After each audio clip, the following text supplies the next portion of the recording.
Hi every one, എല്ലാവർക്കും toss അക്കാഡമിയിലേക്ക് സ്വാഗതം. ഈ ഒരു വീഡിയോയിൽ സെറ്റ് സുവോളജിയുടെ വെക്കേഷൻ സ്റ്റഡി പ്ലാൻ ആണ് ഡിസ്കസ് ചെയ്യുന്നത്. ഈ വരുന്ന 2 മാസം നല്ല പ്ലാനിങ്ങോടുകൂടെ സെറ്റ് എക്സാമിന് പ്രിപ്പയർ ചെയ്യുകയാണെങ്കിൽ വളരെ ഈസി ആയിട്ട് അടുത്ത ജൂലൈയിൽ നടക്കുന്ന സെറ്റ് എക്സാം സ്കോർ ചെയ്യാനായിട്ട് സാധിക്കും, പാസ്സാവാനായിട്ട് സാധിക്കും. അതിന് ഹെൽപ്ഫുൾ ആവുന്ന രീതിയിലാണ് ഈ ഒരു സ്റ്റഡി പ്ലാൻ തയ്യാറാക്കിയിരിക്കുന്നത്. കാരണം അടുത്ത HSST ഒക്കെ വിളിക്കാനുള്ള എല്ലാ സാധ്യതയും വരുന്നുണ്ട്. അപ്പൊ അതുകൊണ്ട് തന്നെ ഈ ഒരു ജൂലൈ എക്സാം തന്നെ ക്ലിയർ ചെയ്യാനായിട്ട് സാധിച്ചു കഴിഞ്ഞിട്ടുണ്ടെങ്കിൽ HSST പ്രിപ്പറേഷൻ ഒക്കെ നല്ല സമയം നിങ്ങൾക്ക് ലഭിക്കുന്നതാണ്. അപ്പൊ അത് മുന്നിൽ കണ്ടു വേണം ഈ സെറ്റ് എക്സാമിന് പ്രിപ്പയർ ആവാനായിട്ട്. സോ ആദ്യം ചെയ്യേണ്ട കാര്യം എന്താണ്? LBSന്റെ സൈറ്റിൽ നിന്ന് സിലബസ് ഡൗൺലോഡ് ചെയ്യുക, സിലബസ് വ്യക്തമായിട്ട് നോക്കുക. ആദ്യം നമുക്ക് സിലബസ് അറിയണം, അതിനുശേഷമാണ് നമ്മൾ പഠിക്കേണ്ട കാര്യങ്ങളെല്ലാം പ്ലാൻ ചെയ്യേണ്ടത്. സുവോളജിയുടെ സിലബസ് നോക്കുകയാണെങ്കിൽ ടോട്ടലി 6 യൂണിറ്റ്സ് ആണ് വരുന്നത്. 6 യൂണിറ്റ്സ് വരുന്നുണ്ട്. ഓരോ യൂണിറ്റിലും ഡിഫറെന്റ് മൊഡ്യൂൾസ് ഉണ്ട്. ഫസ്റ്റ് യൂണിറ്റ് നോക്കുക, അപ്പൊ അതിൽ taxonomy, animal diversity and applied zoology വരുന്നുണ്ട്. രണ്ടാമത്തെ യൂണിറ്റിലാണ് evolution, ecology, biodiversity and ethology വരുന്നത്. മൂന്നാമത്തെ യൂണിറ്റിൽ animal physiology, immunology and developmental biology. Unit 4 biochemistry, biophysics and biostatistics. Unit 5 Genetics, Biotechnology and Microbiology. Unit 6 Cell Biology, Molecular Biology and Bioinformatics. അപ്പോൾ ഇത്രയും topics ആണ് set zoology സിലബസിൽ cover ചെയ്യാനുള്ളത്. ഫെബ്രുവരി 2025 നടന്ന set zoology എക്സാമിന്റെ ഒരു മാർക്ക് ഡിസ്ട്രിബ്യൂഷൻ ആണ് ഇവിടെ കൊടുത്തിരിക്കുന്നത്. സോ സിലബസ് ക്ലിയർ ആയല്ലോ. 6 യൂണിറ്റ് ഉണ്ട്. ഓരോ യൂണിറ്റിലും ഡിഫറെന്റ് മൊഡ്യൂൾസ് ഉണ്ട്. ഈ ഓരോ മൊഡ്യൂൾസിൽ നിന്നും എത്ര മാർക്സ് വീതമാണ് ചോദ്യങ്ങൾ ചോദിച്ചിരിക്കുന്നത് എന്നാണ് ഇവിടെ കാണിച്ചിരിക്കുന്നത്. ഇതില് ചില മൊഡ്യൂൾ നോക്കി അവിടെ 10ഉം 10ൽ കൂടുതൽ ചോദ്യങ്ങൾ തന്നെ വന്നിട്ടുണ്ട്. ചില മൊഡ്യൂൾസിൽ 5ഉം 7ഉം ചോദ്യങ്ങളായിട്ട് വന്നിട്ടുണ്ട്. ദെൻ ഡെവലപ്മെന്റൽ ബയോളജി, ബയോഇൻഫർമാറ്റിക്സ്, അതിൽ നിന്നൊക്കെ 4ൽ കുറവാണ്, 5ൽ കുറവാണ് ചോദ്യങ്ങൾ വന്നിരിക്കുന്നത്. ഇത് കൂടാണ്ട് എത്തോളജി ഉണ്ട്, മൈക്രോബയോളജി ഉണ്ട്, ബയോസ്റ്റാറ്റിറ്റിക്സ് ഉണ്ട്. അതിൽ നിന്നും ചോദ്യങ്ങൾ ഉണ്ടാകും, പക്ഷെ കൂടുതലായിട്ട് ചോദ്യങ്ങൾ വന്നിട്ടുമില്ല. ഈ ഒരു മാർക്ക് ഡിസ്ട്രിബ്യൂഷൻ ഇവിടെ കാണിച്ചിരിക്കുന്നത് ഇമ്പോർട്ടന്റ് യൂണിറ്റ് മനസ്സിലാക്കാനായിട്ടാണ്. കാരണം ഈ ഇമ്പോർട്ടന്റ് യൂണിറ്റ് പഠിക്കുമ്പോൾ തന്നെ നമുക്ക് ഇവിടെ ഏതാണ്ട് ഒരു 50 മാർക്കിൽ കൂടുതൽ അവിടെ സ്കോർ ചെയ്യാനായിട്ട് സാധിക്കുന്നുണ്ട്. സെറ്റ് പാസ്സാവാനായിട്ട് നമുക്ക് എത്ര മാർക്കാണ് വേണ്ടത്? കാരണം ഒരു പേപ്പർ 2 സുവോളജി എടുക്കുവാണെങ്കിൽ ഇത് പാസ്സാവാനായിട്ട് നമുക്കൊരു 60 മാർക്സ് എങ്കിലും വേണം. 60 മാർക്സ് സ്കോർ ചെയ്യാനായിട്ടാണ് നിങ്ങൾ ശ്രദ്ധിക്കേണ്ടത്. ആക്ച്വലി 60 മാർക്സ് വേണ്ട, പക്ഷെ അങ്ങനെ പറയാനുള്ള കാരണം നമുക്ക് 2 പേപ്പേഴ്സ് ഉണ്ട്. പേപ്പർ 1 അതേപോലെ തന്നെ പേപ്പർ 2 രണ്ടും കൂടി കാൽക്കുലേറ്റ് ചെയ്യുമ്പോൾ നമുക്കൊരു 116 മാർക്ക് ജനറൽ കാറ്റഗറിക്ക് വേണം. ഔട്ട് ഓഫ് 240 2 പേപ്പർ കൂടി കൂട്ടി. സോ 116 നമുക്ക് അവിടെ വേണമെന്നുണ്ടെങ്കിൽ 2 പേപ്പറിന് നമുക്ക് 60 മാർക്കെങ്കിലും സ്കോർ ചെയ്യാനായിട്ട് ശ്രമിച്ചാലേ നമുക്കത് സാധിക്കുള്ളൂ. അപ്പൊ 50% മാർക്കാണ് നമുക്ക് അവിടെ സ്കോർ ചെയ്യാനായിട്ട് ശ്രദ്ധിക്കേണ്ടത് അല്ലെ. 120 ചോദ്യങ്ങളിൽ 60 മാർക്ക് സ്കോർ ചെയ്താൽ മതി. അപ്പൊ അതായത് 50% മാർക്ക്. അതുകൊണ്ട് തന്നെ സെറ്റ് സുവോളജി എക്സാം പാസ്സാവാനായിട്ട് വളരെ എളുപ്പമല്ലേ. കാരണം നമുക്ക് ഒരു പകുതി ചോദ്യങ്ങൾ ശരിയാക്കിയാൽ മതി. പേപ്പർ 1 ആണെങ്കിലും പേപ്പർ 2 ആണെങ്കിലും പകുതി ചോദ്യങ്ങൾ ശരിയാക്കിയാൽ മതി. നെഗറ്റീവ് മാർക്സും ഇല്ല. അത് വളരെ ഹെൽപ്ഫുള്ളും ആണ്. അപ്പൊ വളരെ പ്ലാനിങ്ങോടുകൂടി പഠിച്ചു കഴിഞ്ഞിട്ടുണ്ടെങ്കിൽ വളരെ ഈസി ആയിട്ട് നമുക്ക് സ്കോർ ചെയ്യാനായിട്ട് സാധിക്കും, പാസ്സാവാനായിട്ട് സാധിക്കും. ഇത് വേണ്ടത് എന്താണ്? സിലബസ് മനസ്സിലാക്കുക. അതോടൊപ്പം തന്നെ ഇമ്പോർട്ടന്റ് ആണ് ഈ മാർക്ക് ഡിസ്ട്രിബ്യൂഷൻ ഒക്കെ നമുക്ക് അറിയണമെന്നുണ്ടെങ്കിൽ എങ്ങനെയാ പ്രീവിയസ് ക്വസ്റ്റ്യൻ പേപ്പേഴ്സ് ഒക്കെ നന്നായിട്ട് നിങ്ങൾ റെഫർ ചെയ്യണം. ഒരു 10 ക്വസ്റ്റ്യൻ പേപ്പർ എങ്കിലും മിനിമം നമ്മൾ നോക്കി കഴിഞ്ഞിട്ടുണ്ടെങ്കിൽ അത് വളരെയധികം ഹെൽപ്ഫുൾ ആയിരിക്കും പ്രിപ്പറേഷനിൽ. കാരണം ചില മൊഡ്യൂൾസിൽ നിന്ന് ചില ഏരിയാസിൽ നിന്ന് റിപ്പീറ്റഡ് ആയിട്ടൊക്കെ ചോദ്യങ്ങൾ ചോദിക്കുന്നുണ്ട്. അതൊക്കെ മനസ്സിലാക്കണമെന്നുണ്ടെങ്കിൽ പ്രീവിയസ് ക്വസ്റ്റ്യൻ പേപ്പേഴ്സ് ഒക്കെ റെഫർ ചെയ്യേണ്ടത് വളരെ ഇമ്പോർട്ടന്റ് ആണ്. സിലബസ് ക്ലിയർ ആയതുകൊണ്ട് ഇനി ഓരോ യൂണിറ്റിലും ഡിഫറെന്റ് മൊഡ്യൂൾസ്, അതിൽ വരുന്ന ഇമ്പോർട്ടന്റ് ഏരിയാസ് ആണ് നമ്മൾ ഇനി ഡിസ്കസ് ചെയ്യുന്നത്. കാരണം ഓരോ യൂണിറ്റ്സും പഠിക്കുമ്പോൾ ചോദിക്കാൻ സാധ്യതയുള്ള ഭാഗങ്ങൾ നല്ല ഫോക്കസ് ചെയ്ത് പഠിക്കാനായിട്ട് ശ്രദ്ധിക്കുക. എന്നാലാണ് നമുക്ക് കൂടുതലും മാർക്ക് സ്കോർ ചെയ്യാനായിട്ട് സാധിക്കുകയുള്ളൂ. അതിൽ ആദ്യത്തെ മൊഡ്യൂൾ ആണ് യൂണിറ്റ് 1ലെ ഫസ്റ്റ് മൊഡ്യൂൾ ടാക്സോണമി. ടാക്സോണമിയിൽ യൂഷ്വലി ചോദിക്കുന്ന ഭാഗങ്ങളാണ് ക്ലാഡിസ്റ്റിക്സ്, ഫൈലോജനറ്റിക് ട്രീ, ക്ലാസിഫിക്കേഷൻ, ആര് പ്രപ്പോസ് ചെയ്തു എന്ന് ചോദിക്കാറുണ്ട്, 3 ഡൊമൈൻ, 5 കണ്ടൊക്കെയാണ് important, homonymy, synonymy, law of priority, species concept, DNA barcoding, type specimen. ഇതെന്നൊക്കെയാണ് റിപ്പീറ്റഡ് ആയിട്ട് ടാക്സോണമിയിൽ ചോദ്യങ്ങൾ വരാറുള്ളത്. ഇത്തവണ എല്ലാം 3 ഡൊമൈൻ സിസ്റ്റം ഒക്കെ ചോദ്യങ്ങൾ ചോദിച്ചിട്ടുണ്ടായിരുന്നു. രണ്ടാമത്തെ മൊഡ്യൂളാണ് animal diversity. Animal diversity vast ആയിട്ടുള്ള ഒരു ഭാഗം തന്നെയാണ്. കാരണം നമുക്ക് അത്രയും ഫൈലംസ് ഒക്കെ പഠിക്കണമല്ലോ, നോൺ കോഡേറ്റ ആൻഡ് കോഡേറ്റ. ഫൈലൊക്കെ കുറെ ഉണ്ട്, പക്ഷെ എന്നാലും ചില ഫൈലംസ് ഇമ്പോർട്ടന്റ് ആണ്, അതിന്റെ ക്ലാസിഫിക്കേഷൻ എല്ലാം ഇമ്പോർട്ടന്റ് ആണ്. അപ്പൊ അത് നല്ല പ്ലാനിങ്ങോടുകൂടെ പഠിക്കേണ്ട ഒരു ഭാഗം തന്നെയാണ് ആനിമൽ ഡൈവേഴ്സിറ്റി. ഇത്തവണ ഏറ്റവും കൂടുതൽ ചോദ്യങ്ങൾ വന്നിരിക്കുന്ന ഒരു ഭാഗം തന്നെയായിരുന്നു ആനിമൽ ഡൈവേഴ്സിറ്റി.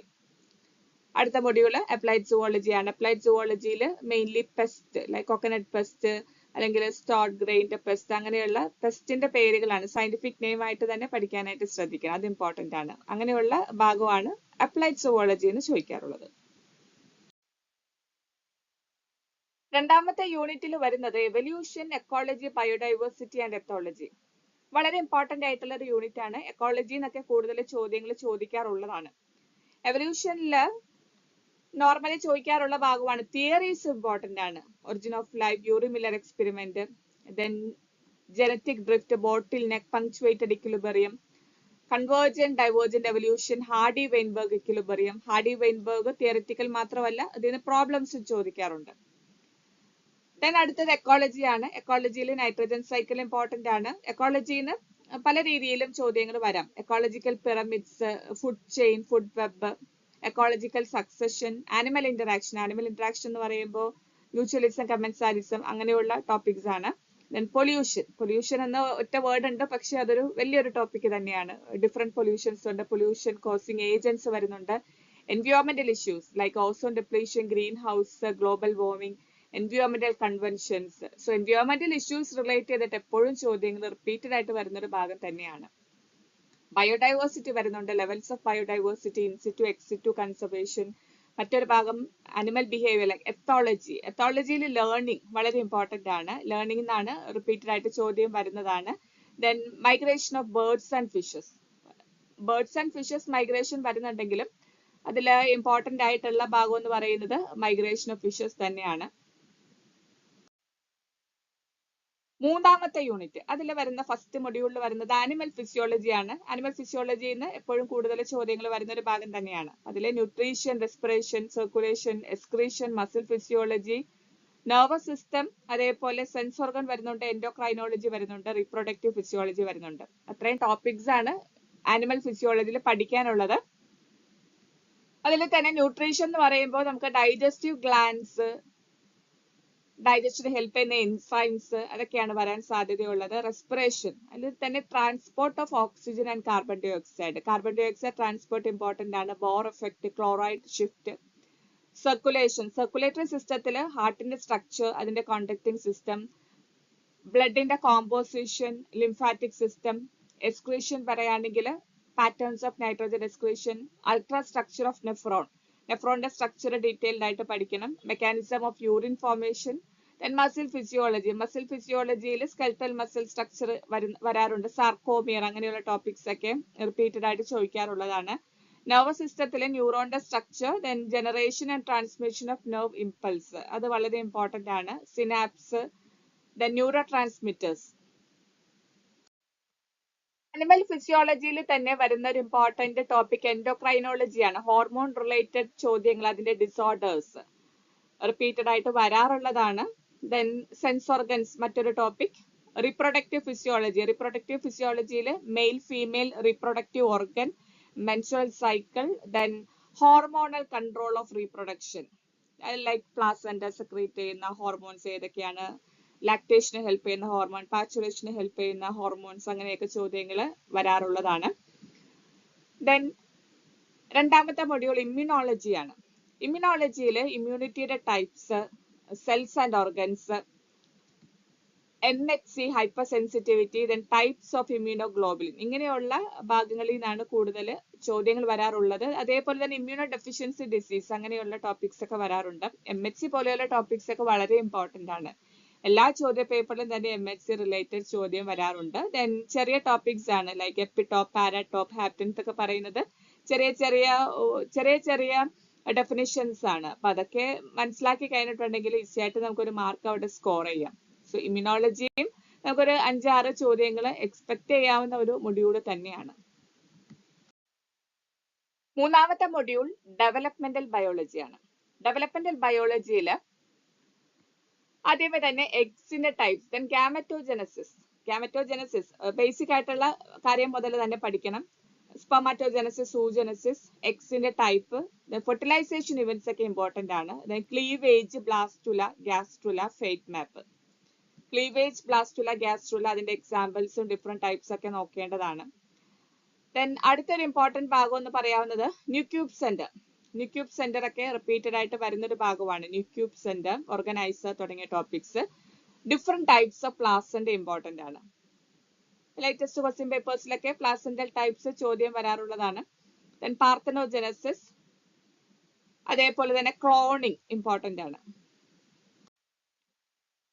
യൂണിറ്റ് 4 വരുന്നത് ബയോകെമിസ്ട്രി, ബയോഫിസിക്സ്, ബയോസ്റ്റാറ്റിസ്റ്റിക്സ്. അതിൽ ബയോകെമിസ്ട്രി കൂടുതൽ ചോദ്യങ്ങൾ വരാൻ സാധ്യതയുള്ള ഒരു പ്രാധാന്യമുള്ള മൊഡ്യൂൾ തന്നെയാണ്.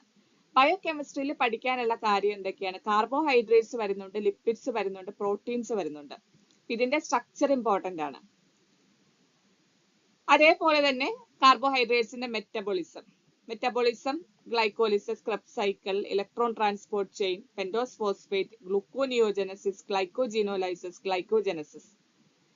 ഏത് ചോദ്യ പേപ്പർ എടുത്താലും ഈ ഒരു മെറ്റബോളിസം റിലേറ്റഡ് ചോദ്യം എപ്പോഴും വരാറുള്ളതാണ്. അപ്പൊ അത് നന്നായിട്ട് പഠിക്കാം.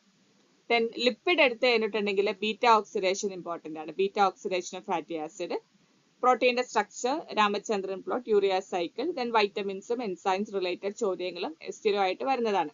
കുറച്ച് കാര്യങ്ങളേ ഉള്ളൂ, പക്ഷേ ഈ കാര്യങ്ങളിൽ നമുക്ക് കൂടുതൽ കാര്യങ്ങൾ അതിൽ വരുന്നുണ്ട്.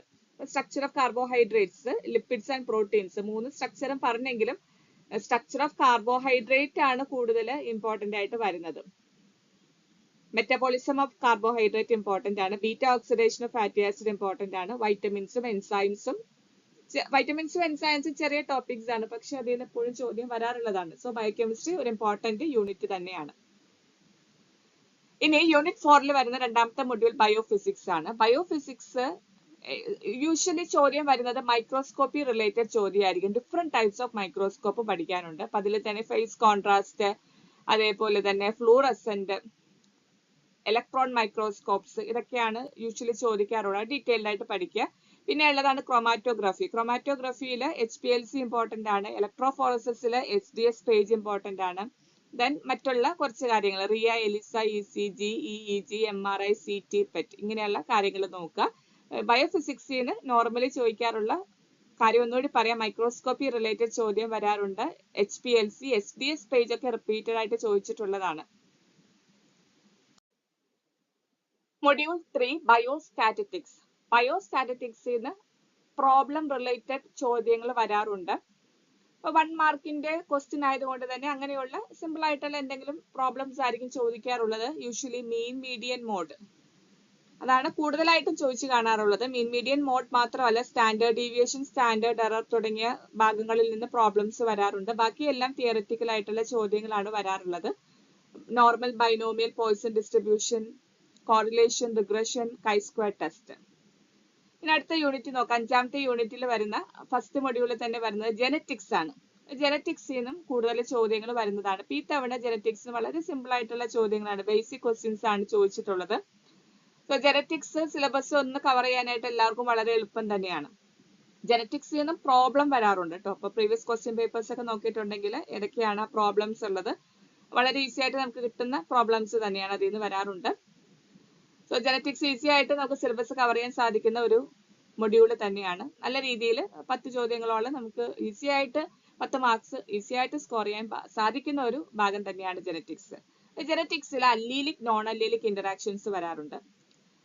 അല്ലീലിക് ആൻഡ് നോൺ അല്ലീലിക് പഠിക്കുമ്പോൾ ലൈക്ക് എപ്പിസ്റ്റാറ്റിക്സ് തുടങ്ങിയ ഭാഗങ്ങൾ, കോഡോമിനൻസ് അങ്ങനെയുള്ള കാര്യങ്ങളൊക്കെ പഠിക്കുമ്പോൾ അതിന്റെ റേഷ്യോസ് പഠിക്കാനായിട്ട് ശ്രദ്ധിക്കുക. Phenotypic, genotypic ratios. ലിങ്കേജ് ചോദിക്കാറുണ്ട്. Then chromosomal aberration, sex linked inheritance, Lyon hypothesis, sex determination, especially sex determination, Drosophila അതെല്ലാം ഇമ്പോർട്ടന്റ് ആണ്. Then genetic disorders, inborn errors of metabolism, അപ്പൊ ഇത് വളരെ ഇമ്പോർട്ടന്റ് ആണ്. രണ്ടാമത്തെ മൊഡ്യൂളിൽ വരുന്ന ബയോടെക്നോളജി. ബയോടെക്നോളജി അതിൽ വെക്ടേഴ്സ്, ആദ്യമേ തന്നെ വെക്ടേഴ്സ് ആണ് പഠിക്കേണ്ടത്. Plasmid, bacteriophage, cosmid, shuttle vector, east vector, ഇതെല്ലാം ചോദിക്കാറുള്ള ഭാഗം തന്നെയാണ് കേട്ടോ. വെക്ടേഴ്സ് ആ ഒരു ഭാഗം, കോസ്മിഡ്, ഷട്ടിൽ വെക്ടർ ഒക്കെ ചോദിക്കാറുള്ളതാണ്.